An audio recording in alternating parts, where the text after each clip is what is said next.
தமிழ்நாட்டிலிருந்து நீங்க வாங்கிட்டு இருக்கக்கூடிய வரியை தரமாட்டோம்னு சொல்ல,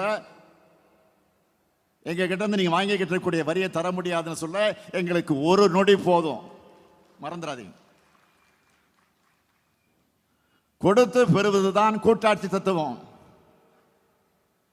அதுதான் இந்திய அரசியலமைப்பு சட்டத்தோட அடிப்படை. அதை கூட புரிஞ்சிக்காதவங்க ஒன்றியத்தை ஆள்றதுதான் இந்தியாவுக்கு மிகப்பெரிய சாபக்கேடு. தேசிய கல்விக் கொள்கை என்பது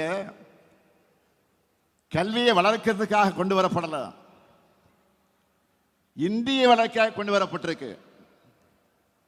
நேரடியா திணிச்சா எதிர்ப்பாங்கன்னு கல்விக் கொள்கை மூலமா முலாம் பூசி திணிக்கிறாங்க. தாய்மொழியை வளர்க்க போறதா ஒன்றிய அமைச்சர் சொல்றார்.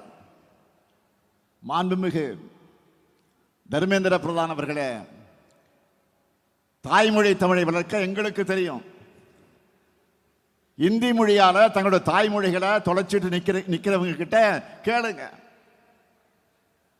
உங்க சதித்திட்டத்தோட ஆபத்து புரியும். நீங்க வந்துதான் வளர்ப்பீங்கன்னு தமிழ் உங்ககிட்ட கையேந்தி நிக்கல. ஒன்றிய அரசுக்கு நான் கடுமையான எச்சரிக்கை விடுக்கிறேன். தேன் கூட்டுல கல் எறியாதீங்க. தமிழர்களோட தனித்துவமான குணத்தை மறுபடியும் பார்க்கணும்னு ஆசைப்படாதீங்க. தமிழுக்கும் தமிழ்நாட்டுக்கும் தமிழத்துக்கு எதிரான எந்த செயல்பாடுகளும் நான் இருக்கிற வரைக்கும், திமுக இருக்கிற வரைக்கும், இந்த முத்துவேல் கருணாநிதி ஸ்டாலின் இருக்கிற வரைக்கும் இந்த மண்ணுக்குள் வர முடியாது. நம்ம திராவிட மாடல் அரசை பொறுத்த வரைக்கும் மக்கள் முன்னேற்றம் ஒரு பக்கம், நான் அதுக்கான தடைகளை உடைப்பதை இன்னொரு பக்கம்னு இரு பாதை பாய்ச்சலை இன்றைய தமிழ்நாடு அரசு நடத்தி கொண்டு வருது. இது போன்ற தடைகள் எங்களுக்கு புதுசல்ல. தடைகள் எந்த பக்கம் இருந்து வந்தாலும் அதை உடைன்னு பழகினவங்க நாங்க என்பதால் வெற்றி பாதையை தொடர்கிறோம்.